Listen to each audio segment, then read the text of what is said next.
Welcome back to another episode of the Double Down Podcast. I'm your host, DeAndre Whitson, and today we have a truly special guest joining us, Glyphics. He is a visionary and entrepreneur and the mastermind behind Vegas Inferno and Inferno Culture, two powerhouses in the esports world. With a background rooted in gaming, Hyro transformed his passion into a thriving business, creating a community that's as vibrant as it is competitive.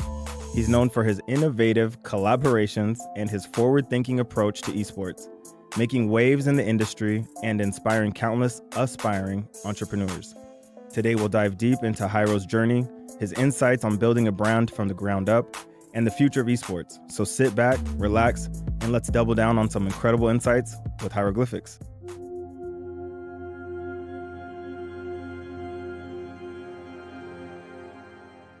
Morning, man. Good morning, dude. How are you? I'm amazing, man. How are you? Blessed to see another day, brother. Absolutely. Yeah. I want to jump right into this, man. What is esports? If you could please define this for me, because I see it now on like ESPN, but I don't truly know what it is.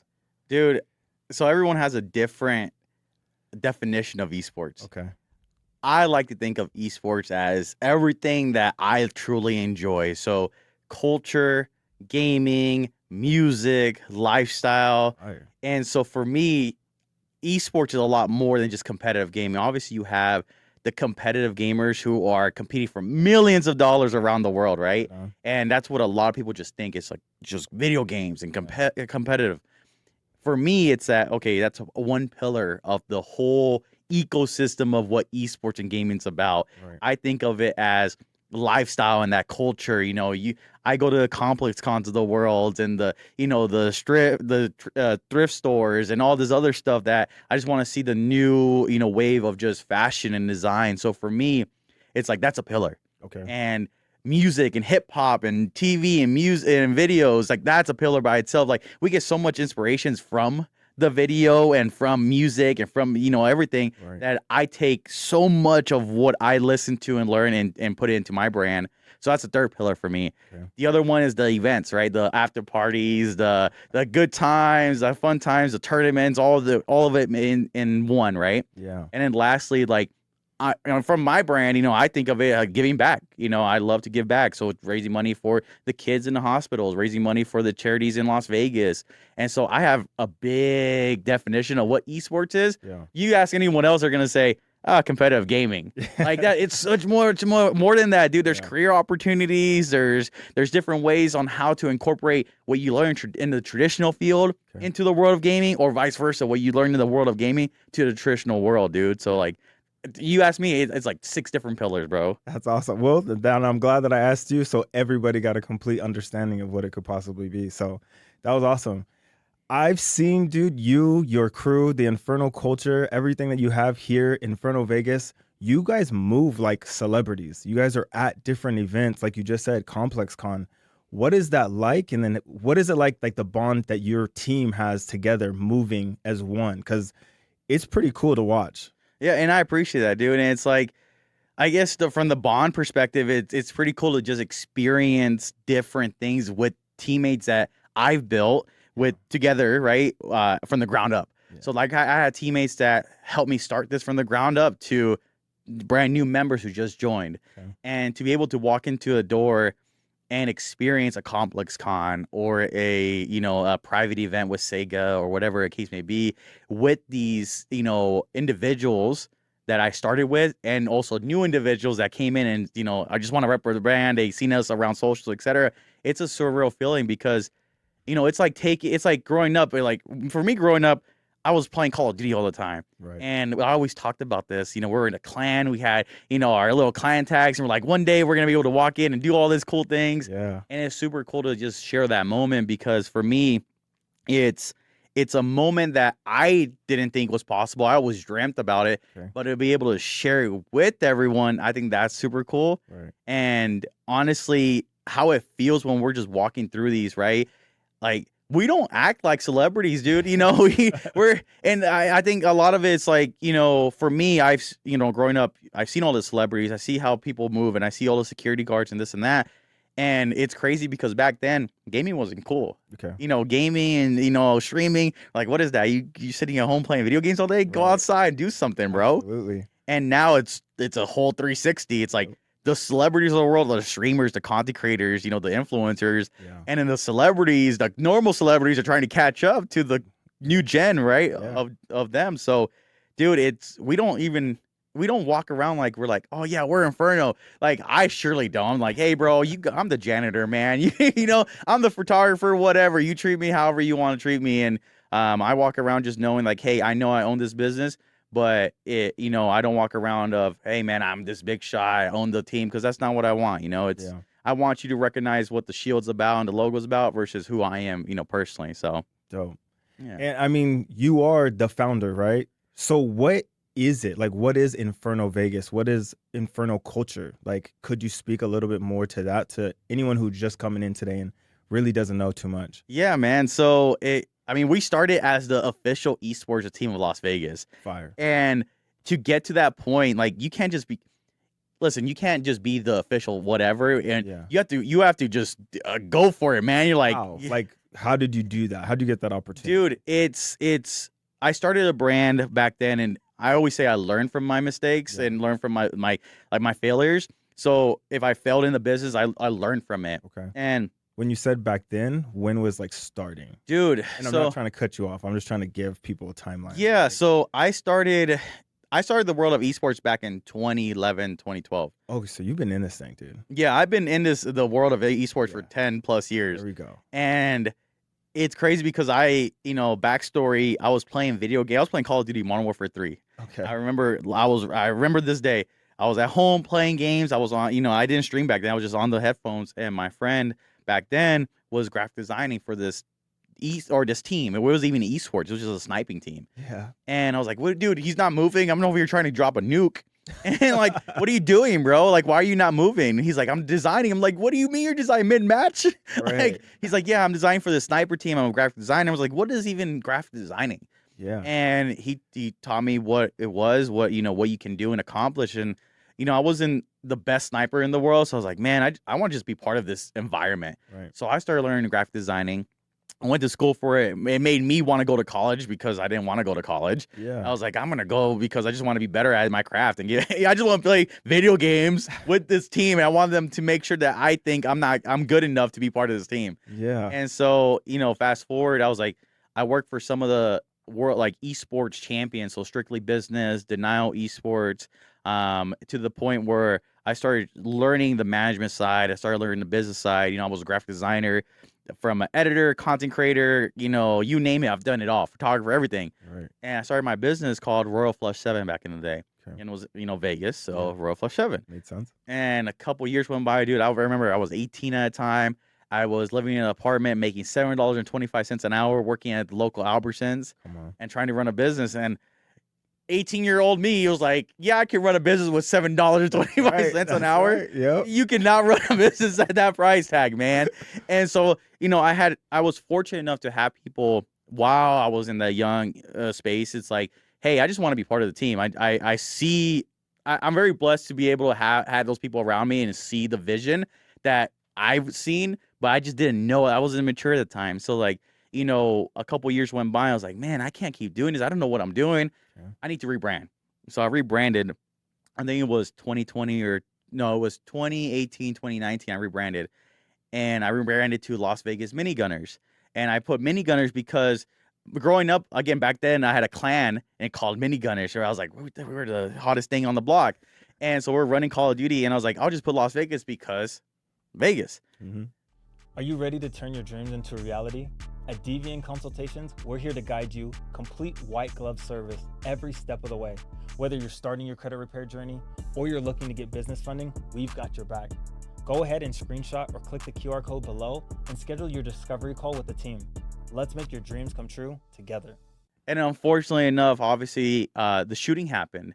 And I was like, I can't do this. I cannot brand around what happened. Wow. And I was like, I'm a big believer in faith. So that at that point, I didn't know that God had that in store for me to rebrand. But now looking back, I know where I was like, okay, I can't rebrand. I feel for the city. I ache for the city. And I was like, I can't continue doing this. Right. People will make jokes about it online because we are called Minigunners and the shooting just happened. I was just like, all right, I can't do this. Yeah. So I rebranded. I was like, this is the last time I'm going to rebrand. I remember I was working for a company in Summerland, and I was sitting in the office after hours, and I had my business partner on the line, and we're talking. I had this other guy who was working for me, and we were just talking about, okay, what can we do to really impact the city? Like, let's research, because the last two names, one was my 18-year-old self, Yeah. and the other one was more so, okay, I got to rebrand to a different name. And it was an easy way out because of the past gaming life. And so we sat down, we're like, man, what really affects this city? We've been here for so many years. What can we do?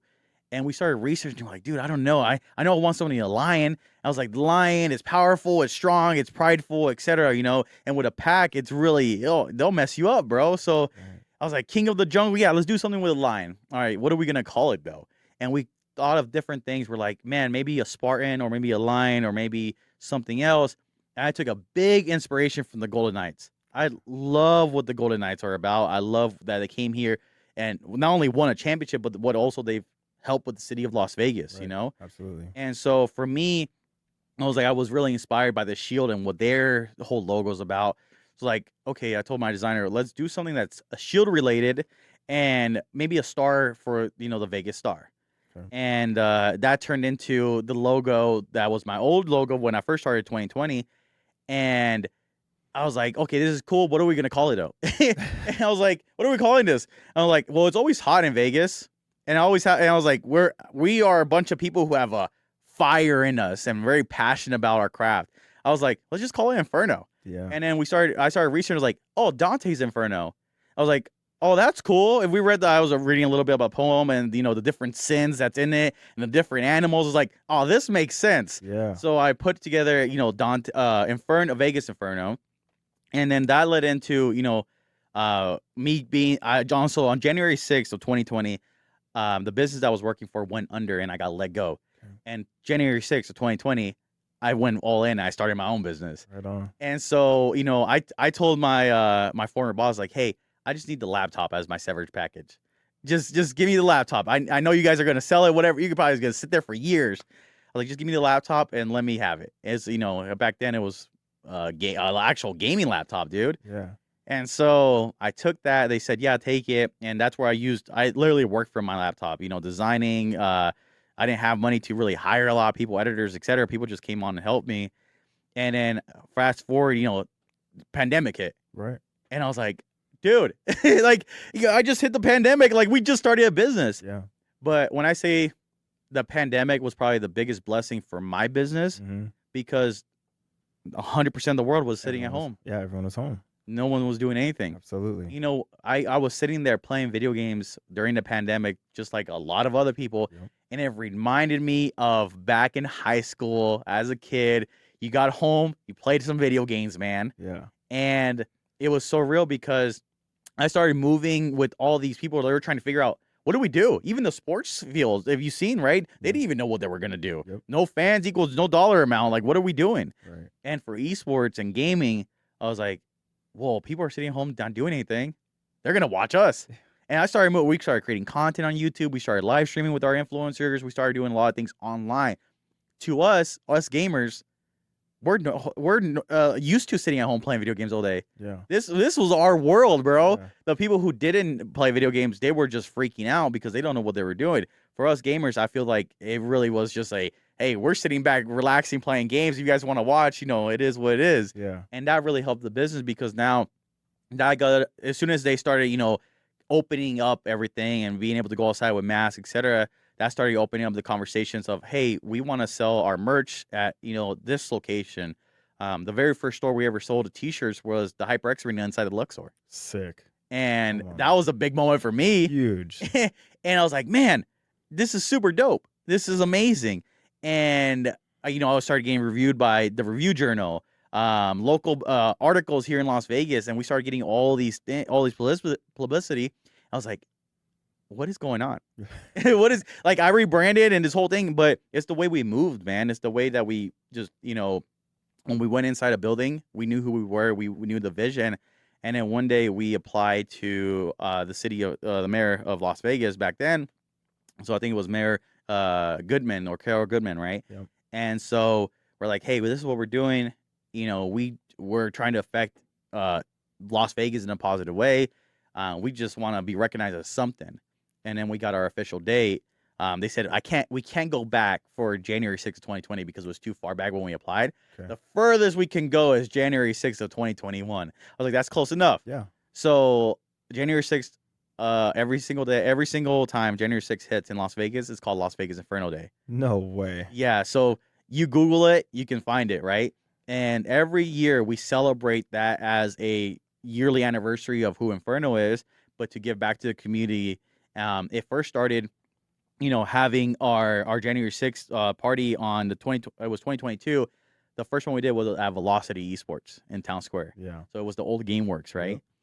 And we had Logan Thompson. So Wow. we were doing a podcast. How we met Logan, we were doing a podcast. We reached out to his agent. We're like, hey, we're just starting out. We're gamers. He's a gamer. He was the up and coming goalie from the Silver Knights, Right. and we've known him since then. And then we're like, hey, we're doing this thing. He got drafted, called up to the Golden Knights, Yep. and it was perfect timing, Right. because we did our party there. Dude, the line out the door was insane. Yeah. Like, if you ever been to a Velocity and inside that venue, you know how big that space is. Absolutely. And we set them up next to the private VIP room with the pool tables. The line was outside the door. So what we did, our first year, we had over 600 guests. Wow. And we had the bowling alley, we had a DJ, we had an esports tournament, we had Logan Thompson, and we had a VIP room. We had our very own ice cream. Like, we had our s'mores ice cream, Yeah. giving it back to the community. Our events were free. And our, as fast forward into the next year, we revamped the logo to what you see now. Yeah. Because, dude, I had so much trouble trying to embroider his dang logo. I now understand the world of merchandising and DTG and all the other stuff. But, dude, that star was a pain in my back. It's like I could never get the star right, and people could never get the star right. I was like, dude, I got to change this. And every time we were designing, it just felt like it was an afterthought. Yeah. And so we changed it to what you see now, where there's no star. It's just a shield with the lion. But it worked out because everyone loves it. It's simple. It's easy. It can embroider anywhere, go on merch anywhere. So fast forward to that, we did our second year anniversary. We did I think $1,000 Warzone tournament. Oh, wow. At our venue partner of Holland Esports, and I'll talk about that a little bit more later. And that was cool. We invited a lot of people. They came out, they flew down, they drove down, played in a tournament, called it a day. Next year follows, same thing, but we're like, let's revamp it. So we teamed up with a company called TPC. And they're like, hey, let's do a 5,000 Call of Duty tournament. Sick. And I was like, yeah, dude, let's do it, man. Right. And so we did a 5,000 Call of Duty tournament. And then I got the idea. I was like, what if, because I've been to these festivals, and like, what if we did like a festival type of environment, 3-day weekend of just competitive and then, having fun. Yeah. That's what we're about. So last year, January 6th or January 4th, we always do it on the weekend of 2020. We're in 2026 now, so 2025. We turned half the parking lot of our venue partners into a mini festival. So we had an LED screen, we had a DJ, we had Kane sponsor and do a food competition, we had car shows, we had lights that you see in the normal traditional festivals, we had a dunk tank in January. Yeah. Mind you, it's cold. Freezing. Right. Yeah. We had the Aviators mascot show up, both of them. They came out and dunked people. We had not a bar, but it was kind of like a bar, but free. Like, it was more like soda and juice and water, just to give back. That event was free. And that turned out amazing. We sold out the day of, and then people were like, hey, we're just going to start hustling wristbands, bro. If you want to still be part of it, here's a wristband. And we had no more badges, right? Yeah. And so we had at least 350 people attend that. And then recently, we just celebrated our 6-year anniversary. Congrats. At Petrolhead, and a brand new bar in Chinatown. And I was talking to the owner, Marvin. I was like, hey, dude, we're doing this whole cool thing. We were doing activations before we even went to this whole, Inferno Fest. I was like, hey, it'd be cool to do the festival party here. And dude, it's probably the best event that we've thrown. Yeah. Because we had people, our goal, we were always attached to like, oh, here's a Call of Duty tournament, or here's a celebrity, or here's X, Y, and Z. And we're like, we need to just be us. Right. We want people to come celebrate us. Like, it's nothing against the celebrities, but it's like people will come for celebrity 100%. but we got to start acting like we are the celebrity, right? Yeah. And having that mindset of just like, hey, just come in, hang out with Inferno, and we're gonna have a party and we'll have a great time. So people came in, dude. We sold almost 75% of our tickets, Wow. which was a blessing for us, man. Absolutely. And we had that venue was packed, dude. We had at least 300 people in that venue at one time, and we had a private room. We had Mario Kart going on. We had our sponsor, Drink Noka, which is like a non-carbonation seltzer. And they sponsored the whole event. Everyone got a free Noka at the bar. We had special drinks. There's food obviously there. We had a DJ. We had giveaways from residency to Turtle Beach to the whole 9 yards, dude. Yeah. And people were just having a great time. So now on what that looks like, it's like it's crazy, bro, because we're 6 years in, and people just gravitate towards what we're doing now. So it's definitely a blessing, dude. Yeah. And yeah, man, that's the kind of the story. No, it was awesome. But in the whole thing, I heard something that was really funny, and I want to make sure the audience picked it up. Playing video games made you go to college. Yeah. So that's really cool. So parents, I hope you guys heard that. And then the opportunity in the fact that you guys have brands and you guys have sponsors. Can you talk a little bit, like, how does an opportunity like that arise? Is that just you reaching out and trying, you know what I mean, hustling it up? And then when an opportunity like that comes, what is it like being at that table and like actually signing a deal with a sponsor and a brand? Because this is you know what I mean? And it's something that you're trying to build. So I'm sure you want to attach it to something meaningful and make sure it works out for everyone. So speak a little bit on like that opportunity and what it looks like. Yeah, man. I mean, when I first started, I wasn't very confident at selling anything, dude. Like, I signed a crypto deal, our first sponsor. Oh, wow. 50 grand, bro, our first deal, right? It's like, it was $75,000, our first deal, but obviously with crypto and all that, right? Yeah. It was during the pandemic, especially, and everyone was home. We're like, I don't know how I even did it. I'm gonna be honest with you. How did you find it? Like, how did that opportunity come, dude? Dude, I started dabbling into crypto. I started dabbling into NFTs and all this other stuff.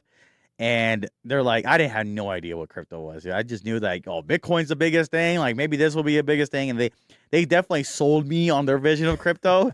But all I seen was like, I need money to start up. Like, that's all. I don't care about anything else, bro. But my biggest thing, what I told them back then was like, hey, I don't really have anything. I have no idea what crypto's about. I have some information and knowledge about it, but I'm not gonna sit here and show your crypto out to people. Like, that's something I'm super against. So I'm like, hey, I will promote that we are partnered with you guys, but I'm not going to tell our customers to go buy your crypto. And that was a huge thing during the pandemic. I think the polls got in trouble, right? Yeah. So I was like, I'm never going to do that. I was like, there's no way we're doing that. And I was like, we'll do live events with you. We'll do virtual events with you.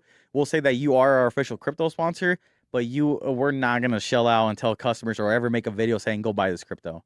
Yeah. Like, there was ways to integrate that it just never seen the light of day of like, we were kind of ahead. We're like, imagine if we did crypto on our website and you could check out with our website via crypto and using their stuff, right? And it was all on the Solana thing. So I was like, all right, back then I was like, I didn't know what I was doing. And luckily enough, I had the smarts to tell them, hey, I don't want to shell out your crypto. Also, God blessed me to be able to say no to that. Yeah. But to fast forward to everything, like, dude, I wasn't confident at all. I was not confident at selling sponsors or doing anything. I was just getting better and better at it. I remember one time I called Turtle Beach. It was my first day on the job, and before I even started Inferno, the first time I got into this job, I was like, hey, I got a meeting with Turtle Beach, and Turtle Beach was, their keyboard controller, mice, headset sponsor, whatever. I had no idea what I was doing, dude. I set up the meeting the next day. I bombed that whole interview. Like, that whole thing, dude, I could not do anything. Yeah. I was like, I have no idea what the company is about. I have no idea what I'm doing. And I'm asking for 50 grand, 75 grand for this other business that's not even mine. And I was like, dude, I remember I hung up the phone. I was like, I just bombed that meeting. And I told everyone, I was like, I remember someone telling me, it's okay, that's your first of many. I was like, all right, bet. So I just kept going, bro. Right. And as I got more confident now of what Inferno is, right? Right. I don't know how that looks like. I always joke with people when I joke with my family and friends. I was like, I can sell, the sand to a beach. It's like easy as that, bro. But it took a lot of work to get to that point.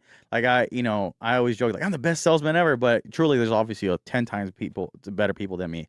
And it's like being able to just be confident and going into these meetings was like, hey, I have a product. I know that you guys need this. What can we work out on? And I always, I've gone through so many meetings where I've learn from it. Absolutely. Of like, oh, maybe it's not smart to say I need 50 bands. Maybe it's not. Maybe I should let them come up with the price tag, or maybe or sometimes I'm like, man, I really have I don't have a lot of things to offer. How can I ask a company to pay me 50 grand for a couple influencers that I have no reach? Yeah. And so I was like, dude, like there was a lot of meetings that I got told no, that I got told, oh, we'll get back to you. There's meetings that went great and I got ghosted, right? Literally ghosted. Yeah. And so like I was like, dude, it all became just going into these meetings, learning from mistakes, and improving as time went on. To now, very confident of what that looks like. It's like, hey, we have influencers that have 1,000 followers to 11 million followers. So we have a the whole team that we can fill a whole event venue with 100 people to 500 people because we've proven it. Yeah. We have numbers on our Twitch streams, etc. So all these factors that back then was like, man, this sucks that we're only selling like two shirts a month or whatever. Everything combined led into these opportunities now where it's like, hey, I'm confident that I can get you X amount of reach. I can get you X amount of people in this venue. I can get your merch sold. I can do whatever you need to. If you need merchandise solutions, if you need UGC content, influencer marketing, esports teams, gaming, I can do that. Yeah. And that makes it 10 times easier now where we have trusted partners that trusted us back then. One of our very, very first sponsors was ZipChair. And so if people don't know what ZipChair is, the parent company is called DreamSeat. Okay. DreamSeat is, if you go to any stadium and you go into their locker room, those chairs, those either gaming chairs, sofa, couches, when people get into a locker room, interview basketball players, even the Raider Stadium had it. That's their chairs. Got it. And so I've been very, very blessed for them to be our first partner, and they're still our partner to this day, right? Yeah. And that was a lot of work too, because going in and selling furniture, dude, it's hard, man. Yeah, I don't know if you know, but like selling a gaming chair is already tough enough. Imagine selling a couch and a sofa. Yeah. But I started realizing like a lot of these businesses need sofas, couches, bar stools, etc. But it's a lot easier now to have these conversations with sponsors because we know what we bring to the table. Gotcha. And we also have a lot of track record that we've done it in the past. So when you're going to these opportunities, you're pitching like the brand of Inferno Culture, and then do you have like a structure or a shell of what you're looking for from the brand going into every opportunity? I think it's a mixture of both. Okay. Because back then, and I say back then, it's been a couple of years now. Yeah. It's like I would just go, I don't know, man. I want this sponsor right here just because I know they have money. Yeah. Like I know. Like I want to know. Like, yeah. What does this look like? Yeah, it's like I know that they have 100,000 and it's nothing for them. Right. But realistically, am I worth? And when I say I mean my business. Yeah. Are we worth 100,000? Right. They know more, and it was like no. Like why are we asking for it? And that's why we're getting told no, because we're not worth 100,000. Yeah. That's just the reality of the fact. Absolutely. And now what it looks like, it's like, okay, well, we are worth X amount, but let's be strategic about what partners we bring to the table. Got it. So if you go to our website, you can see all the partners from Wingstop to UFC to DoorDash to whatever. We've done activations for them. We've done live events, UGC con, whatever. We worked with these companies, but they're not our official partners. So we only have 2 official partners right now at this time. Who are they? So ZipChair, which is our furniture sponsor. And then GameNetics, which is our controller sponsor. Gotcha. Everything else is kind of open market. We had partners and obviously contracts expire. But also on our end, it's like, hey, we want to we don't need 20 sponsors. Right. We need some solid sponsors that believe in the mission, who we are and what we're about. And so even right now, we're in negotiation with some other companies, right? And it's like, it just depends on what avenue we want to, we're lacking in, but also want to improve in. It's like, okay, well, if we need an alcohol sponsor, who can be our alcohol sponsor, right? What are we doing? Like, what's the point of an alcohol sponsor? What are we doing for the events? And we're lacking. Okay, we're lacking in. We learned from our past mistakes. Like, we didn't have alcohol. We missed a whole demographic of 21 up. Yep. That's the whole thing about Vegas. 20 up, 1 and up, Yeah. gambling, drinking, etc. Right? Yep. And it's like we just want to have a good time. So Noka was our official sponsor for the Inferno Fest, and everyone loved them. So it's like, dude, this is super dope. But what does that look like in the future, right? Gotcha. Throughout the year. And so we are very, I would say like we're picky about our sponsors. But we'll work with companies, but we also have to believe in the product. Okay. But when it comes to like premium sponsors, we just have to understand where we're lacking in, what do we need, what's in it for you guys, what's in it for us, and kind of based off the numbers. Like now we have a starting price point because of our history. Yeah. And so we started that price point. Sometimes we go a lot lower just because we want to work with companies. Absolutely. And to me, I tell every sponsor this. It's like the price tag is not the point. You can pay me $0. If I don't believe in your product, I'm not promoting it. There we go. And if you don't understand what my business is about and you don't even care what my business is about, then we are not meant to be. Absolutely. And it's just like a relationship, bro. It's like, hey, I'm going to trust you, you trust me, right? And we'll work together to make this, fruitful. But if we're not going to do that, you could throw $100,000, $200,000, you could throw $1 million at me. It doesn't matter, dude. At this point, it's like if we don't believe it, we're not going to promote it. Right. So why do it? Yeah. So is everyone like in your clan here locally in Vegas, or do you have other team members across the world possibly? Yeah, so I say that we're a global brand now Okay. just because we have influencers that are part of the organization that are in Vegas, and then we have people that are not part of Vegas. Like that was the biggest thing is like the hurdle, and that's recently that we have to overcome. As of last year, we shifted our focus from being Vegas Inferno to just Inferno. Gotcha. And because our initial thought was like, oh, if you're a Golden Knights fan, you can be in Florida and root for the Golden Knights. Yeah. But if you know sports and you know how fans are, Come on, man. you ain't gonna vote for. If you're not from Vegas, you're not gonna root for a Vegas team, bro. Right. It's just like any other team. So we're just like, man, we still want to stay true to our roots because who we are, Vegas, but we need to get out there and not limit ourselves. So we started calling ourselves Inferno and having pillars around Inferno. So it's like, hey, we always get the question, do I have to live in Vegas to be part of the team? No. You can live anywhere in the world and you can be part of the team. But our esports competitiveness, so our professional NASCAR drivers, our professional Apex team, Call of Duty team, etc., are always going to be called Vegas Inferno, and because we stay true and put Vegas on the map. Gotcha. Inferno is that whole IP of we're just called Inferno. So we have people in Vegas, we have people in Boston, we have people in New York, we have people, in California, all over the country. Yeah. And even I say globally because we were in competitive scenes like the Rocket League scene. Yeah. So RLCS, we played in South America. So we, placed second, third in some of the biggest tournaments in South America. We have a big presence in Japan. We had kids fly out to Las Vegas on their field trip, and one of the stops was Vegas. Yeah. And it was Inferno, and learning about what esports is. So we hosted around 150 kids at our venue partner, just teach them the world of esports and what we're about and what we're doing in Japan. Yeah. And and we did two years in a row, back to back. And then we just signed a Apex team based out in Thailand. Okay. They made the world championship in Japan, dude. Unfortunately, we didn't keep them, but they made the world championship with our branding. Yeah. And we're like, bro, that ties it together because now we have this market in Japan. We just made Japan. Now we have a market, in Thailand with this whole Apex team. We had a team in the Call of Duty's World Series of Warzone that was based in Vegas for $1 million.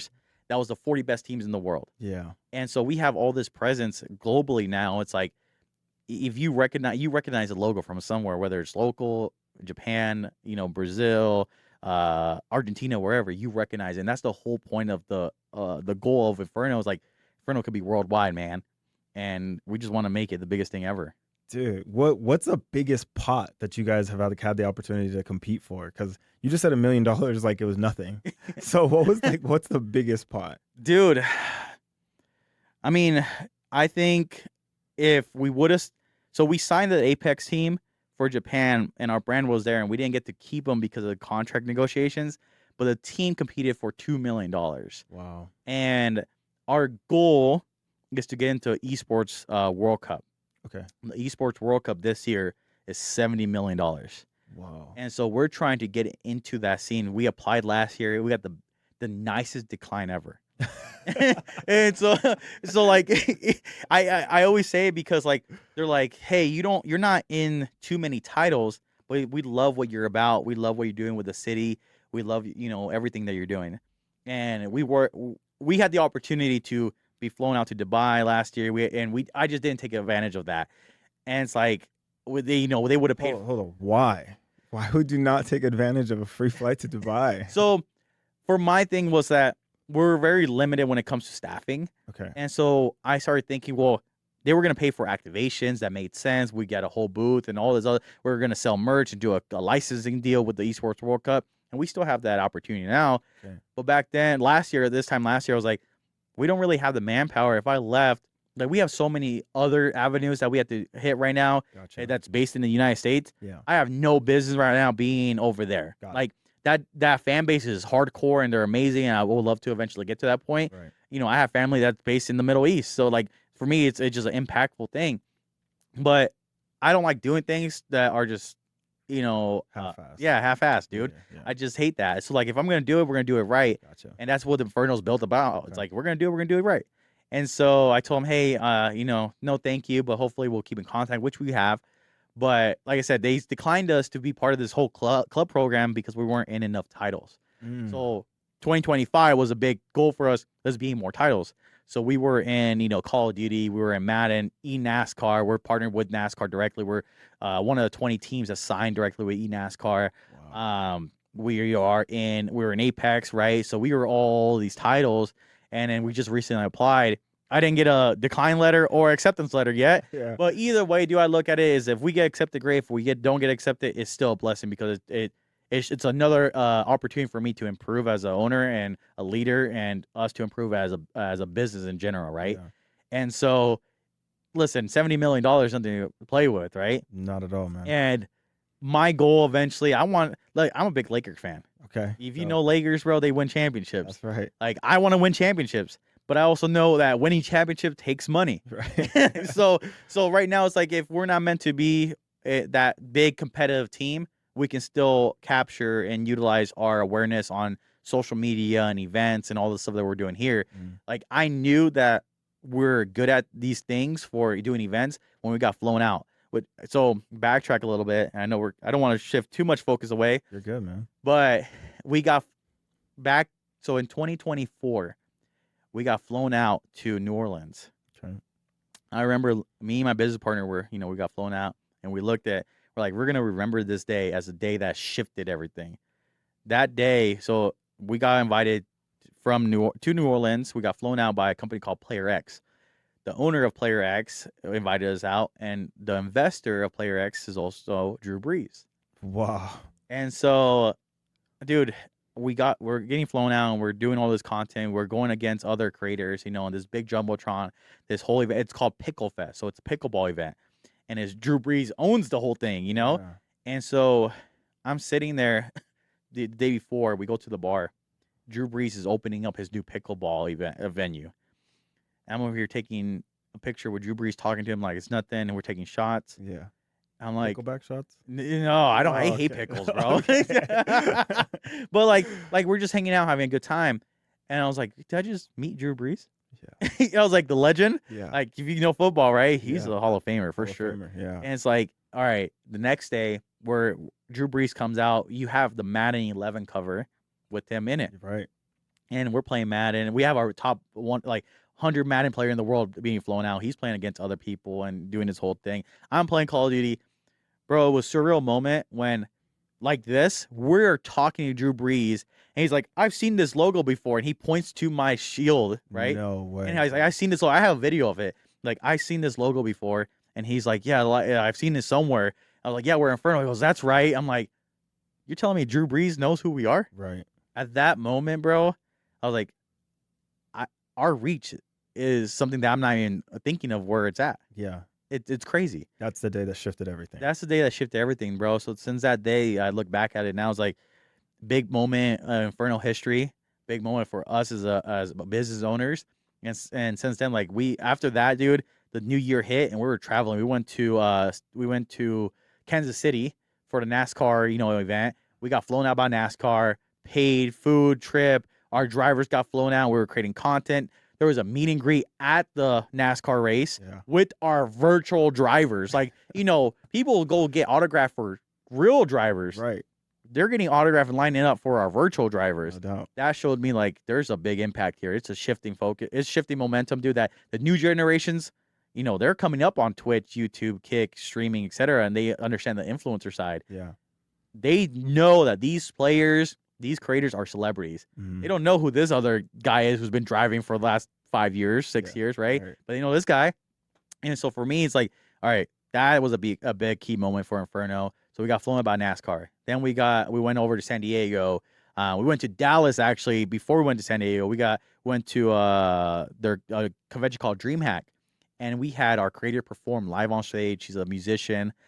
She was performing live on stage. We did a Call of Duty tournament. We had the fans, people just throughout the venue, just coming in and hanging out with us, dude. Yeah. And then we got sent over to San Diego. Did a whole thing with TwitchCon and the convention there.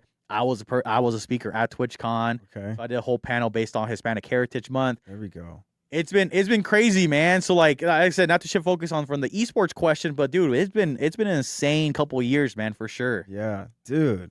I didn't understand how big this actually is, right? So listening to you say it in real time, but you got to have an understanding that these platforms are what everyone is doing. So are you guys like spread out everywhere, or do you have a singular focus where you're known from? Like, do you have a base of like, oh, I'm on Twitch, like Kai Sanat, right? Synonymous. Yeah. Do you guys do like that, or do you spread out everywhere? We're everywhere, man. We have creators that are on Twitch. I'm personally a Kick partner. We have, I always joke, but I love the new narrative that we're trying to paint is that we want to be the first with a lot of things. So we were the first ever esports team to sign with Kick. So if you know Kick Streaming, we're the first ever esports team to sign with them. And so we're partnered with them. We're verified. I'm verified. Any creator that wanted to be part of that journey is now verified and partnered with Kick. Yeah. Anytime like we have a great relationship over there. So anytime we have an event and we need a live stream on the front page, it's a no brainer, 100%, dude. And so, yeah. Bomb. Right? Oh, dude, I wasn't expecting that at all. Mhm. Oh, wow. Okay. Yeah, dude, I love no cap. Cream soda. Right. Yeah. It's like that candy flavor, bro. Yeah, that was really cool. Oh. But yeah, man, it's one of those things that like we're spread everywhere, and YouTube, Twitch, Kick. We're the first ever team to sign with Kick. We're the first ever team to sign with Shure microphones. So I know you guys are using a Shure. Yeah. They never signed in 100 years that they've been in business. They never signed with an esports team. We're the first ever to do it. We're working on a lot of firsts now. Yeah. That we don't try. It would be amazing to do first everything, but obviously there's a lot of things that have been done throughout the world, right? But I love that feeling of always being the first to the market because we can be the pioneers of showcasing what esports is. And a lot of these businesses don't understand. And it's like, everyone wants to get into gaming. Everyone. Yeah. The main problem is that no one knows how. Okay. And we want to make sure we're the pioneers of that. So how do we then? How does someone? So like I said, right, we're spread out everywhere. Got So it. like some businesses don't have the biggest budgets in the world. Some of them want to, X amount of viewers, and you can't guarantee viewers on any platform. Not at all. It's algorithm. Yep. Like you can't guarantee if I'm gonna charge $1,000 that my video is gonna have 11 million views or whatever. Yeah. You can't. There's no guarantee in that. Yeah. And so for us, like we tell any business, like, hey, we can't guarantee the viewership, but what we're good at is driving traffic to your business. Got it. So if we have an influencer that has 11 million followers and she's based out in California, guess what? We're going to reach out to any of the California businesses and be like, hey, we can drive traffic to your restaurant or your business. Got it. And that's how we make that happen, right? And obviously there is certain amount of guarantee when it comes to live streaming and viewership because of the metrics in the past. Okay. And so to be able to guarantee like, hey, your brand's going to be seen in front of 200 people every single stream, that's easy because we have the proven track record and metrics, right? Okay. And so that's what's great about us is that we have influencers, and even our brand, the IP of Inferno, is everywhere. Like I said earlier, it's a global brand. So you want to reach in New York, LA, Vegas, in the United States, or even, Japan or Brazil or whatever, we can attack that market because we have that global presence. But now with, even our influencers, like they have global presence too, right? They're people are watching them from China, Japan, Brazil, Thailand, what you name it, right? And so for them, it's easier because if I said to a business, hey, I have this influencer that has this X amount of reach, they're based out of here, they could come visit, whatever. And we're spread out so many different avenues. People just want YouTube or Twitch, Kick. They want Instagram only, TikTok only. And so like, it's like a Swiss Army knife, bro. We have so many tools to our disposal. We even just signed a music producer. Like, we have a music producer now, which we have announced. And so I'm not going to ruin it. But, like, dude, a music producer in the world of esports, it's like people don't think of that stuff. It's like, well, you know how many businesses I run into, like, that need either music or commercial? There's so many avenues to it, bro, that what Inferno's about.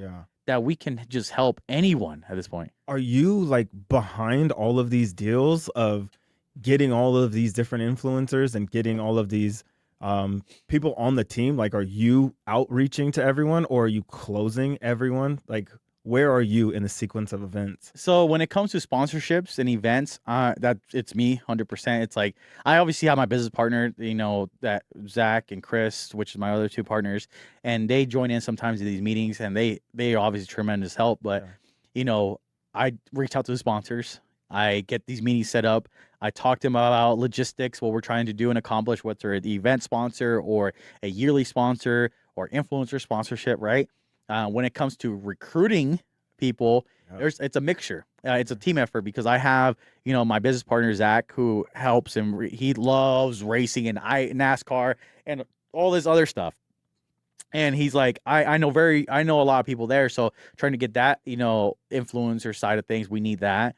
And then I have my general manager, DJ, which is ingrained to the Call of Duty industry. Like, he knows everyone from, people just starting up to now the big time people in Call of Duty. Yeah. And like, that used to be me. I used to be very ingrained into Call of Duty. But as time goes on, like, I have business to run. I can't keep track of these new influencers that are coming up. Yeah. So it's a very team effort when it comes to recruiting. But I'm also so blessed now that people just want to apply to join. Dude. And that's the biggest like blessing, because now I don't have to look for someone. People are now coming to us. And it makes it 10 times easier now because like, hey, I didn't know you existed, but you're dope. Let's bring you onto the table. Yeah. But when someone joins Inferno, it's no joke, man. There's obligations and things that, you have to commit to. So like back then it was just like, oh, just join, be part of the brand and whatever. Now it's really like, there's a standard to joining the brand. It's great. Could you speak to it? Yeah, 100%. Like, so like to join Inferno now, you need to be uploading 8 to 16 times a month, and Instagram, YouTube, whatever. You need to be uploading content. It's something that you as an influencer should be doing already, but we have to have a standard for that. And so 8 to 16 times is not difficult. Listen, I upload every single day. There we go. In the last 2 months, I've uploaded every single day. We're not perfect. I miss a day here and there, and that's fine. And so 8 to 16 now is doable. Streaming 3 to 5 times a week. Okay. So, you have to stream and live, Twitch, Kick, whatever your live stream platform, you have to go live, because I treat live streaming as a moment for those 2 to 4 hours of, imagine you talking to a celebrity for 2 to 4 hours. Right. You just want to get engaged with it. That's a moment for real life engagement, to talk to your fans, talk to whoever. And so I tell all our influencers, treat it as such. Treat it, you're talking to your fans in a real life moment to your fan base, that they only get access to you for 2 to 4 hours. That's dope. And then stop streaming. Go upload content, edit, whatever, right? Showing up to live events. You have to show up to majority of the time. I need you at every single event. Okay. If you can't be part of the event, you either dying, you can, you're sick, whatever, right? But it's having that like standard, because it's not that for me. It's like, oh yeah, I have more people, it looks great, and which it does. If I have more people at that event, whatever we're doing, it looks great on us. But also, if No Cap wants us at event, they're not our sponsor. They're my personal sponsor, but not the Inferno. But let's say No Cap's like, hey, I want you at this event. Cool, I'm gonna bring 15 influencers, and all 15 people come. That's 15 new opportunities that you guys can get the bag. Right. And that's why I try to tell our influencers, like, hey, sometimes you might not want to go, and sometimes I don't want to go to places, and they keep me on check too, which is a great balance, bro. And it was like, hey, come in. You never know what's gonna happen. You might get a deal with No Cap just because you're there. And so those are the type of things that I try to keep a standard on, but also the positive vibes. I cannot work with people who are not positive, man. I hear it. Like for me, it's like you have an ego, you're negative, you have that vibe that you're just like stay far away from me, bro, for a 10-inch pool, man. Just you stay in your lane, I'll stay in mine, dude. Absolutely. And so like if I see that you're a hustler, your work ethic's amazing, you just want what's best for people, and you're very positive, that's a no-brainer for me. The biggest thing is a believer in faith, bro. Like I'm not saying that everyone that's part of Inferno has to be believer in faith, but I love having those like-minded people around me because they bring that positive environment, right? And for me, like I'm nothing without God, and my business is nothing without God, and so like I love bringing people around me that are believers in faith, man. So all that is intertwined to what the standards of what Inferno is about. Got you. Yeah. Can I ask, how do you guys get paid? Or how do they get paid off of you? Or do they get paid off these brand opportunities individually? Or are they getting paid off of the platforms? Like, how would an individual come to you, be a part of the team, and be like, cool, I know how much money I'm getting or potentially getting every single month? Right. So, like, a lot of these people are getting paid in different ways and not just strictly cash. But we started noticing, like, as an influencer, there's a couple things that are very hard for you to do. Okay. It's edit your own stuff, create graphics for your own stuff. Mm-hmm. I don't have the time to record, stream, edit, and do my own graphics for my thumbnails or my overlays and upload. Yeah, I don't have time for that. And on top of that, mix that into networking and doing all the other stuff. Mm-hmm. Let's say you do have sponsors already, you have to commit to all obligations. So, listen, we're not a multi-million-dollar company. I'm praying one day we are. Yep. There we go. But I tell our creators, like, hey, some of these creators are just signed because they believe in the brand. And it's like, hey, we can help you with your merchandise solutions. We can help you with your graphics, your edits. We'll pay for all that stuff. And, you represent the brand and you know what you're about. And 9 times out of 10, that's how all the influencers are, dude. It's like Inferno is such a big blessing because traditionally you're paying influencer X, Y, and Z to represent your brand. Right.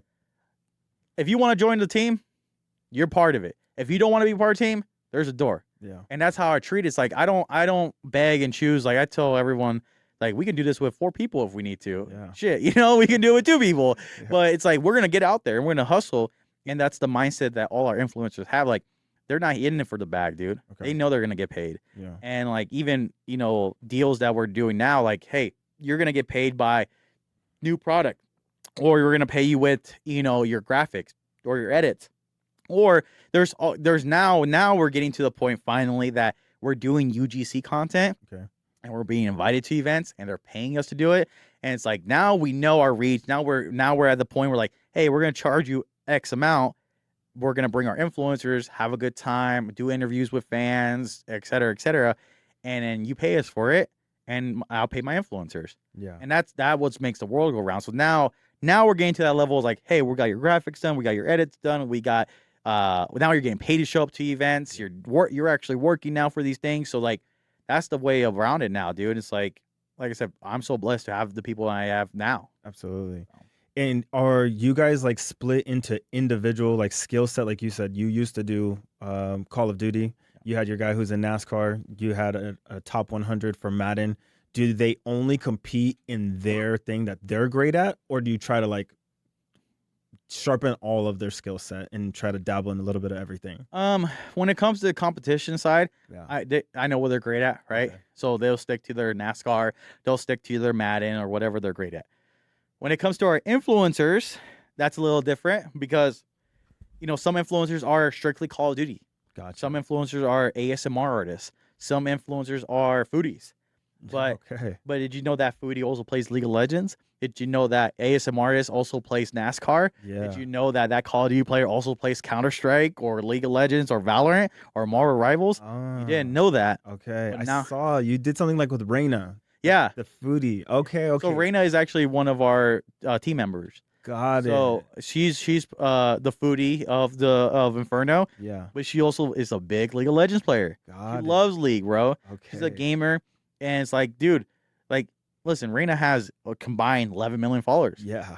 You pay anyone to do that, like, dude, it's pretty bag. Yeah. But what I spoke about earlier, it's like the statement of what Inferno is about. People just want to be part of it and gravitate towards it. Yeah. And so like I'm so blessed to have these big influencers that are essentially not charging me, right? But they're helping me out, dude. They're helping me out, and I'm helping them out, and it's just a big family, man. So like, we keep the standards, but we're versatile on everything that we're doing, and they know that once I get into these conversations, I'm gonna bring you up. That's right. I have no business, like, if I go to a restaurant, I have no business pitching a Call of Duty creator. That makes no sense. Right. But I can tell you, hey, I have a foodie.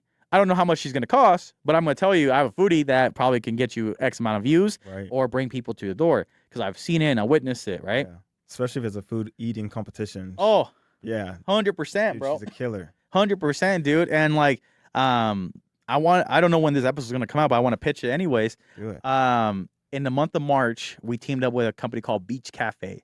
Okay. They're located on Jones. It's my business partner's restaurant. We're coming out with the Inferno burger. Fire. It's the first double stack burger that we're gonna have in their restaurant, and they're gonna have on their menu, and we're gonna host a food competition around March, so people can come in, hang out, and Raina's gonna be there. It's gonna be amazing time. Yeah. But those are the opportunities that I'm talking about. Like, people might not get paid directly, but they'll get paid somewhere. Yeah. They'll get somewhere. Right. And so I have, like I said, I have a Swiss Army knife of all these people, whether it's foodie, gamers, influencers, IRL streamers, you name it, we can help you out. Yeah. I want to know, dude, and I think I might have touched on it, but my bad. How did you start like building this thing to get this epic and this big, like the brand itself, where you said you lost your job and you're just going to go all in? What did you do? Like, how did you start the brand? How did this just become what it is today? Yeah. I mean, dude, I remember I lost my job that day. I started Inferno, and I met my now wife. I met her back then, so we were dating. Yeah. And I was living with my parents, and I was like, I'm just gonna go all in. I got a severance package like I talked about, right? Mm-hmm. And that gave me a year or so to figure it out. Then I had to get a job, and I was like, man, dude. Right. And I was like, so I went to go get a job for this company called Avatar Foods. Okay. They do like a bunch of different cookies and package, and they do a lot of stuff at Whole Foods. I don't even thinking Avatar. Yeah. Like blue. Yeah. Like, okay. Yeah. I don't even know if they're still in business, bro. But I was doing their marketing, right, and their social media. Okay. And I was like, man, this kind of sucks, bro. Like, being part of this. Like, listen, I started when I started working I worked at a young age, right? I worked since I was like 15 years old. And being in the workforce between pushing carts, bagging groceries, to the meat department, to marketing, to graphics, editing, the whole 9 yards. I was even a customer support for PlayStation. Cool. Like, so I worked at Chipotle, I've worked at PlayStation, I worked at Vaughn's, like I've done everything. Yeah. And so back then when I worked at Avatar, I was like, man, this sucks, dude. I hate waking up early in the morning and having to go in and talk to my boss and him telling me what to do. This blows, dude. Yeah. So back then, like, listen, I wasn't as close as I am with God now, but now looking back at it, it was meant to be, and I was praying for it, and I was like, man, this sucks, and I was speaking into existence. Like, your tongue has is very powerful. Very powerful. And so when you're talking and, you expect it'll come out, dude, and I got let go. I was like, this sucks. I told my parents, like, I'm like, I'm dating my, now wife, and I was like, I have no money, we're not going out. And I was like, dude, this kind of sucks. And I applied for unemployment. I was like, all right, I'm going to write this out for unemployment. No, a lot of other people like, yeah, well, depending who you are, like, I'll either write in unemployment and get a new job, or I'll get a new job right away. Right. I was like, I'm going to go all in on my business, bro. I'm going to just do it. Okay. And I am now, we're in 2026 now. I am now 3 to 4 years full time. Yeah. Doing what I love to do. Double down. And it's and the crazy thing is, I always I put a quote by J. Cole of like, bet on yourself, when he came out with that song. Yeah. And I put a pose with, like, I remember posing in front of the Vegas sign with our plaque. This is the Inferno Day, and it's like, double down on yourself, believe in yourself, stuff like that, right? Sick. And so, like, I tell everyone, the beautiful blessing ever is to wake up every morning and not having to listen to anyone tell you what to do. Being able to wake up anytime you want. Being able to just work for yourself and being your own boss. Mm-hmm. It's like, dude, I can wake up at 10 a.m. if I want to. I don't, but dude, like the reason I initially wanted to do it is, like, I got tired of being told I grew up very rebellious against people. So I was like, man, I hate leadership. I hate all those other stuff. Like, I just want to be my own person and do this, right? Yeah. Obviously, I've changed throughout the years, but like, I hated waking up early in the morning, waking up at 5 a.m., 6 a.m., going to work, going to get yelled at, going to deal with customers. I hated all that, dude. Yeah. I was like, I can't do this, man.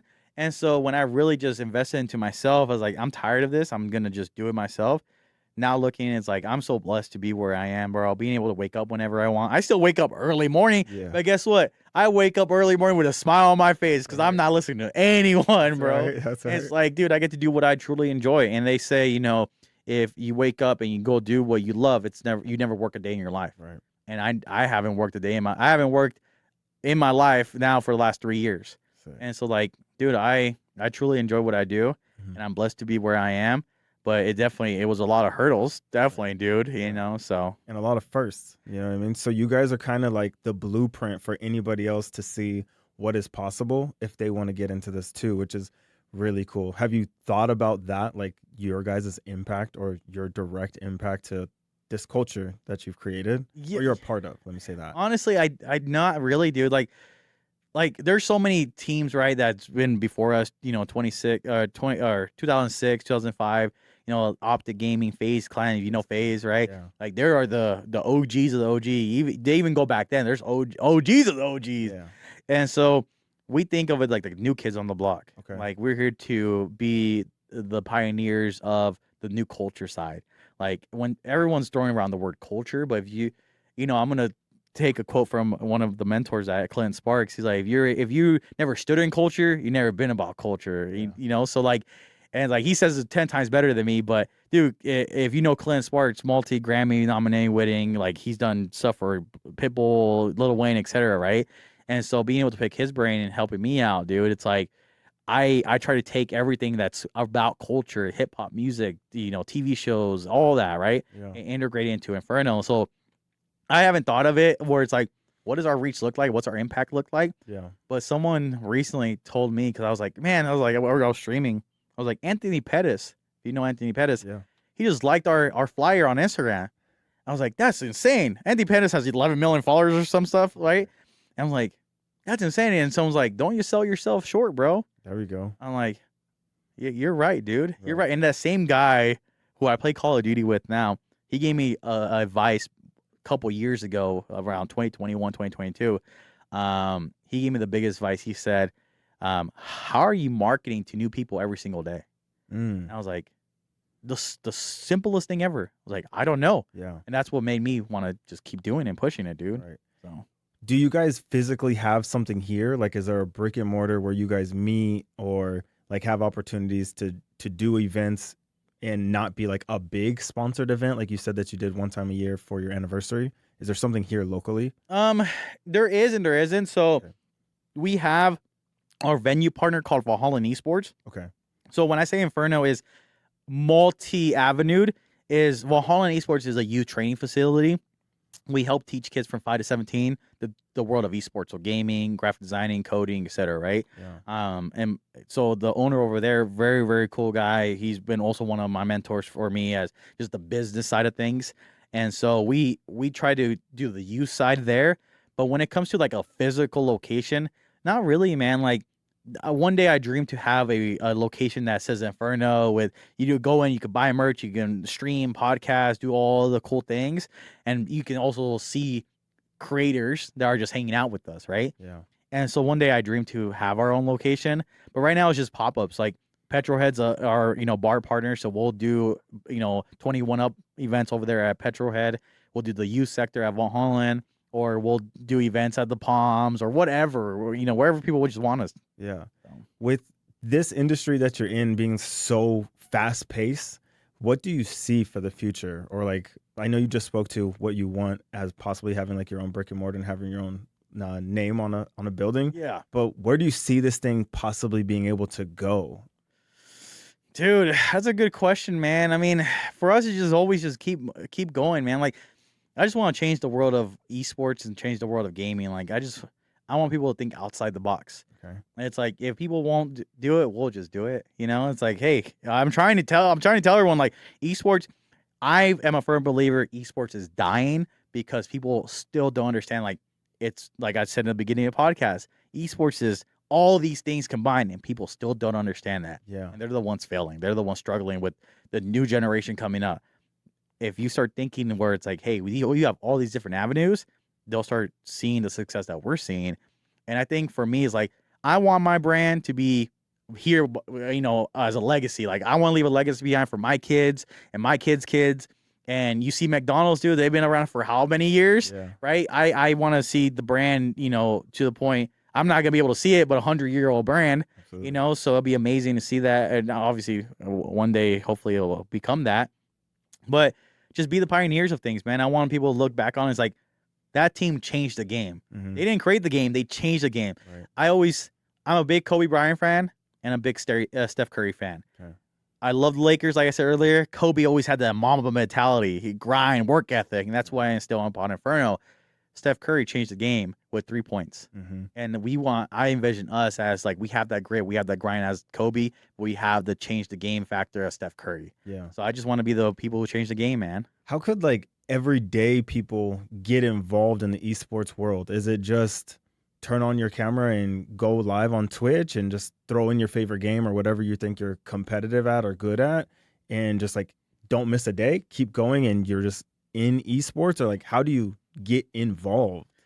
Honestly, it just depends on what you want to accomplish, right? It's like, you want to be a competitive gamer, Okay. or if you want to be an influencer, or if you want to just do a standard job, right? There's so many avenues. So if you want to be an influencer, first of all, you have to start using the camera.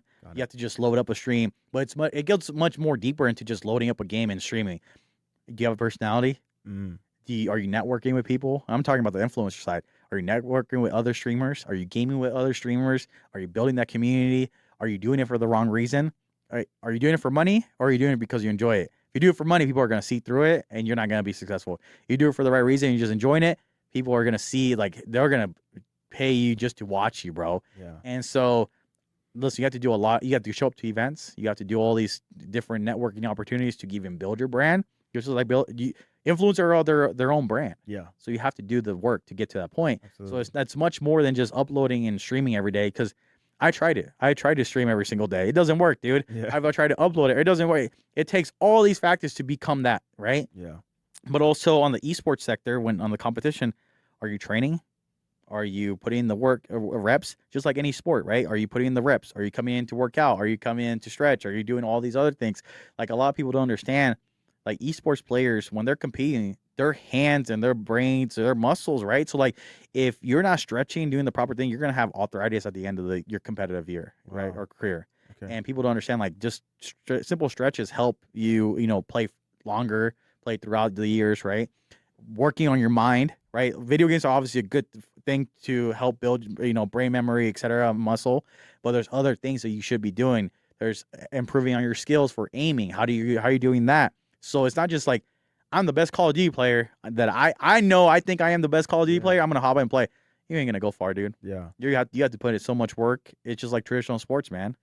So would you like try and compare it to, let's say, a boxer getting ready for a fight, right? They go 3 months in camp before this one night, 12 rounds. How far out would you guys get in like camp mode for, let's say you said the World Cup? Yeah. How far? And then how many hours of training would that look like for a day? So I think the biggest example that I can give is like our NASCAR drivers. Okay. So our season starts in May. Right now, they are actively just racing right now. In January. Yeah. Yeah. So they're actively racing just in different things just to make sure they're sharpening their skills, getting better. But as time goes on, there's qualifiers, there's Challenger Series. We get into around February, March area, you should already be in that grind mode. You should already be practicing. You should be, waking up, doing things. The great thing is in the world of esports, when you get to that professional level, though, you don't have to tell people what to do. They already know what to do, right? They're waking up and they're screaming. They're, working out. Like, you actually should be working out, not just working out mentally, but physically. Yeah. And so, like, if you have a proper regimen for a team, they should be eating correctly. They should be working out. They should be studying their maps and rotations or tracks or whatever. Then you get on the game, implement that, go back, get off the game, review yourself, review the VOD, right? Just like football, you're reviewing the VOD. Yeah. And so review your gameplay, what you did wrong, what you did right, and then implement that the next day and just keep going, dude. So, we're in January. They're kind of practicing now.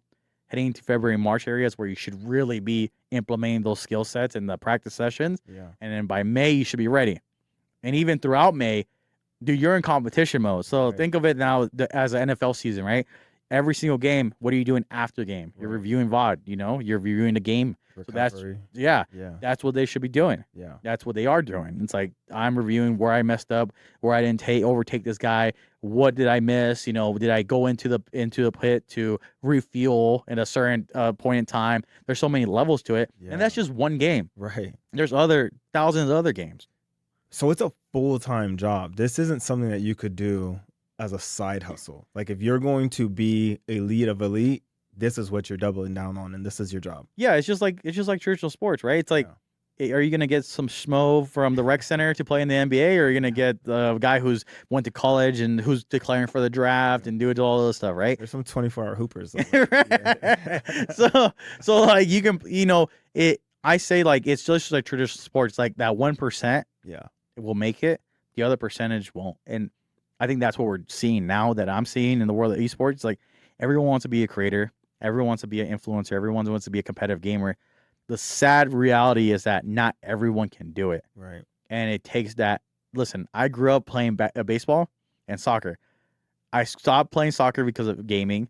I continue playing baseball, but I got told my junior year, you don't have it. You don't got. That hurt my feelings. But dude, this world, like you need to be told that, man. Yeah, right. Otherwise, you live in a fantasy. It's like, so I see in the world of esports now, people are getting told like, hey, you just don't have it. You can do something else, but you just don't have it. And that's okay. Yeah. Even with creation, like, dude, I know that you love streaming, but if you're not going to take it seriously and you don't have personality, it's just another hobby. I don't care what you say. It's just another hobby for you, bro. You can go home and stream all you want. You can stream 8 hours a day, 10 hours a day. But you're streaming to 2 viewers for 8 hours, 10 hours a day, and one of them is yourself. Yeah. Listen, you ain't going to go that far, bro. Not at all. So you got to, it's just like everything else, man. You have that, you got to practice. You got to have, depending on what you want to do. But the great thing is, even if you can't be an influencer and you can't be a competitive player, there's avenues for video guys, photographers, graphic designers, editors, you name it, coaching, there's, you name it, the world of esports has that job. Yeah. So you can still be in the world of gaming and not be that competitive person or be the influencer. It's the same thing with the NBA or NFL. Like, you may not have what it takes to be a professional athlete, but you still want to be involved in the world of basketball, let's say, because you love basketball. I'm a hooper. Yeah. I love basketball, but I know how that ecosystem is. Like, I just want to hand towels and be a team assistant or whatever, but I'm still in the world of basketball, and I truly enjoy what I love to do. Absolutely. I want to know, okay, so let's say someone from the Madden tournament goes, right, and they win, and let's just say it's a $2 million pot. Does that competitor get the biggest cut of it? Because you guys don't really, well, from the scene, what I'm hearing, I don't think you guys have a lot of overhead. So there's not like a lot of bills or a lot of debt that you've taken on. Yeah. So you guys just like splitting the money, and then this person who actually won it gets the biggest chunk of the pie, or how does that get divvied up across a team? So if they're competing, let's say the Madden player, right? If they're competing X amount, the organizer pays out to the top, let's say 2, 4, whatever they want to pay out, right? Okay, got it. And so depending on what we negotiate with our players, like it could be anywhere from 1% or even 0% sometimes to 20%. It just depends on what we negotiate. Yeah. A lot of people in the world of esports, they're like, yeah, I'm going to make my money off tournament winnings. You ain't never making money off tournament winnings, bro. I don't care how much you win. Your team can win $1 million, $2 million, $70 million. You still have to pay salaries. You still got to, that salary costs, you're paying a player $5 to $6 grand sometimes per month. It's not cheap. Gotcha. If you're at the top of the top, you're paying for coaching and staffing. You're paying for nutritions.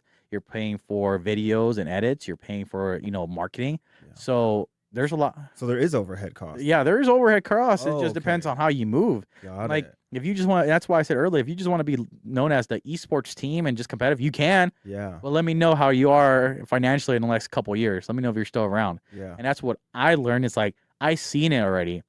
Like I said, I want to be the Lakers and win the championship, but I am very smart with the way I move to make sure that I don't become that brand that just fails in the next couple of years. Absolutely. I've made a bigger impact, and I was me. I say we made a bigger impact of what Inferno is and what we're doing now versus being the best NASCAR team or being the best Apex team. Like that one moment in time that everyone knows, like you won a championship is great, but after that moment, if you don't know how to capitalize it, you're back at zero. Yeah. With Inferno, there's always moments. Right. Every single time you've seen us on social media, there's always moments. We're hanging out with Nate Diaz or Nick Diaz. We're hanging out with Chuck Liddell. We're hanging out with Logan Thompson. We're hanging out with Sean Merriman from the Chargers. Right. There's always moments in time that the brand's always in your face. Yeah. It's always in your face. And I always treat it as the McDonald's approach. You grew up seeing the golden arches. You know anywhere what that is. Yeah. And the same way with Inferno. I don't need you to know who the Inferno is. I need you to know what the shield represents, what it stands for. Absolutely. You'll subconsciously know that's Inferno. Fire. So that kind of goes along with like the day-to-day basis of these are the tasks that if you want to be a part of this group, these are the things you have to do. But there's a reason behind it. And that comes from you being the leader. Be like, hey guys, you want to be a part of this team? You have to do X, Y, and Z. And they might not like you, like, damn, I didn't know I had to do all of this homework essentially, right? To be a part of this. But they don't know there's a mission involved. And all of these things are leading to the greater mission. right. Right. And the biggest thing as a leader that I learned is like, listen, not everyone's gonna like you. No doubt. Like Yeah. I'm not in the feelings industry, bro. I'm not here to Yeah. make you feel great. You know, I'm here to make you great. There we go. And it's like, listen, I'm trying to be great. I want people around me to be great. And I tell everyone, like, it's not that I'm harping on you because, man, you didn't do this. I'm harping on you because, dude, I see a lot more potential in you. Right. I want what's best for you. And I tell everyone who's part of the Shield, like, listen, once you join the Shield, you're part of the family. And I want what's best for you. If you win, I win. If we win, you win. But we both have to win together. It can't be one-sided because then it feels like either I'm taking advantage of you or you're taking advantage of us. We have to be together in this. Yeah. And so I care about everyone. I obviously care about people outside of the Shield, but you know, it's like once you part of the brand, like I really truly care about, hey, if you're on a TV show, let me know. We're going to post it. You know, if you're in an article, let me know. We're going to promote it. If you're doing X, Y, and Z, whatever it is, let me know so we can always reshare and have new fandom for you. Yeah. But yeah, man, like people, listen, at the end of the day, I'm not in the business to make people feelings nice. Like people are going to get mad at me. I've had people quit on me. I've had people be upset because they've quit or I've fired them or whatever. It's like, dude, at the end of the day, it's a business. Yeah. If we're not making money, it's not making sense, bro. It's like, listen, we have a job to do. And like some people obviously volunteer their time into the business. But when you commit to something, you commit to something. Absolutely. And so like we have a business to run. And if we're not making money, then it's my fault because it starts with me. Then everyone else, like how are we as a team helping that cause? How are we all making money? And if you don't understand that and you don't have the vision, then unfortunately you probably don't belong with what I'm trying to build here. So Easy as that. it's easy, bro. It was the hardest pill to swallow when it's like knowing that people aren't going to like me because of what I'm trying to build. Mm-hmm. And that's okay. Yeah. Like I always wanted to be like, no, it's fine. I want this person to like me. Listen, I don't care if you don't like me, bro. Yeah. It's okay. It's all right. Listen, at the end of the day, God handles it for me, It and is. you know he'll make sure that he'll put the right people around me. And so, listen, we're building some cool shit together. So let's go. Yeah. No, one of the biggest life lessons for me on my journey coming up as an entrepreneur, I had to understand like you're going to be unagreeable with. Like not every single thing that I'm asking you to do or telling you to do or essentially making you go do, you're going to agree with.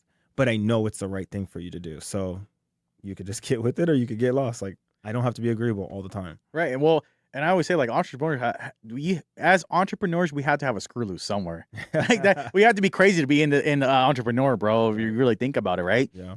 And it's like, dude, people don't understand when you become an entrepreneur. There's no paycheck no one's going to offer you a paycheck, bro. You don't get paid every 2 weeks. Yep.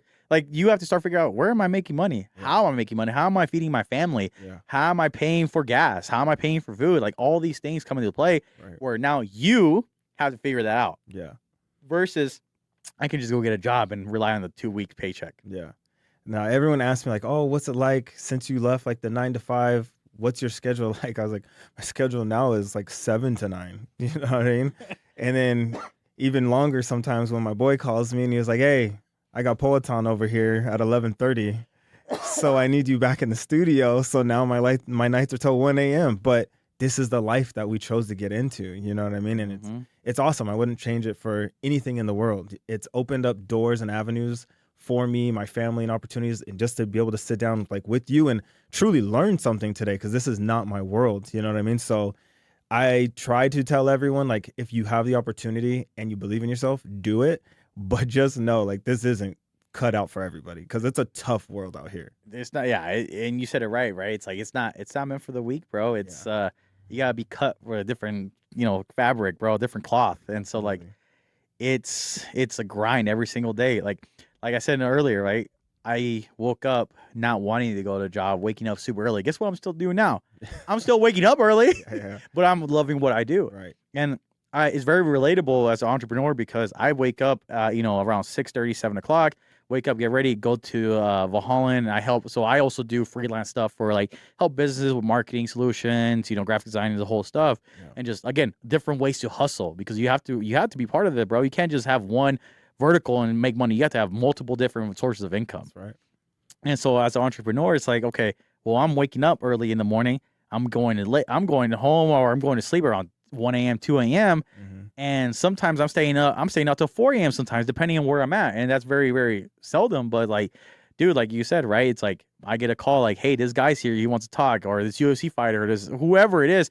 Like, all right, we're making time, bro. I got to do it. If I'm sick, I'm still making time. Now, like I said, when I'm sick, dude, I'm down for the count. But there's sometimes, dude, that you just can't. You're sick, and you're just like, I have to take this call, because it's like this meeting's, you don't know if you're gonna get that meeting again. Yeah. And I've been through it where I haven't took these meetings, and I lost these opportunities because I was sick, and I was like, man, it sucks when that happens, bro. But now I learned, like, it depends. I weigh it out, bro. It's like, can you wait an extra day before I die, or do you need to talk to me while I'm dying? Yeah. Especially being men, inherently, I think that when we get sick, it's the worst. Yep. There's a running joke that I have with my buddies, and it was like, this is it for me. Like, when I get sick, like, this is it for me. I'm gone. You know what I mean? Like, I hope my finances are in order, because I'm done. Bro, listen, we as men are naturally babies when we get sick. Yeah. And like, that's why I'm so thankful to my wife, dude, because she takes care of me whenever I'm down for the count. Right. But once I'm up, I'm ready to go, you know? So like, right. My wife jokes with me all the time, like, you guys are the biggest babies. I'm like, heck yeah, we are. Yeah. But guess what? After we're done being sick, we're back up and grinding again. No one goes harder than us. Right. Yeah. So I feel it, man. So yeah. Hey, please, dude. I always try to end every single episode with this. If you have like 45 seconds, 60 seconds, just to tell someone on the other side that's thinking, I want to get into this world, if it's entrepreneurship, if it's esports, but they're on the fence, right? What would you say to that individual where they now take your words and they're like, okay, I believe in myself, I implement this, I'm going to go do it just because Jairo told me? Like, what would you say to that person? Dude, this is your camera. That's my camera? Okay. If you believe in yourself and you think you have what it takes, just do it. Just jump all in. Bet on yourself. Double down on yourself, because you just have to do it, man. Like, there is no right or wrong. You're always gonna fail. You're always gonna be there's always gonna be failure in your life, no matter what. It's how you overcome that failure to make you who you are, and not taking no for an answer. Just keep working, keep grinding, keep building, and just do it, dude. The worst that's gonna happen is that, hey, you tried your best. The best that's gonna happen, you succeeded and made some money, man. So just keep doing it, man. Just keep on growing, keep on grinding, and believe in yourself. And first and foremost, put God above anything else, man. So beautiful. I love it. Yes, sir. Please let them know how they can get in contact with you, reach out to you, maybe even apply to be a part of the team. Like, let them know, man. Yeah, you can find me on all socials as Glyphics or Glyphics_, Instagram, X, YouTube, you name it. You can visit our website at lvinferno.com to apply to become an Inferno creator, ambassador, you name it. Just visit our website. And lastly, shout out to our sponsors, man. Shout out to our sponsors. Drink No Cap Soda. For me personally, love, better soda for you. 0 calories, 0 sugar, 0 caffeine. Jesus Loves You is my personal sponsor as well. I'm a big believer in faith, so shout out to them. And shout out to ZipShare and all our other sponsors, man. So that was awesome, dude. Yeah, dude. Thank you. Hey, thank you for having me, bro. Absolutely. It's a pleasure. Yeah, dude. And as our guest Jairo told you today, if you have a dream, you have something that you truly believe in, go all in on it and double down on yourself. If there's something that in the back of your mind you think could work, but there's a little person back there saying, don't do it. You could fail. You've never seen it been done before. Tell that person just to shut up. Double down on yourself. I promise you, it's the best investment you'll ever make. And that's today's episode.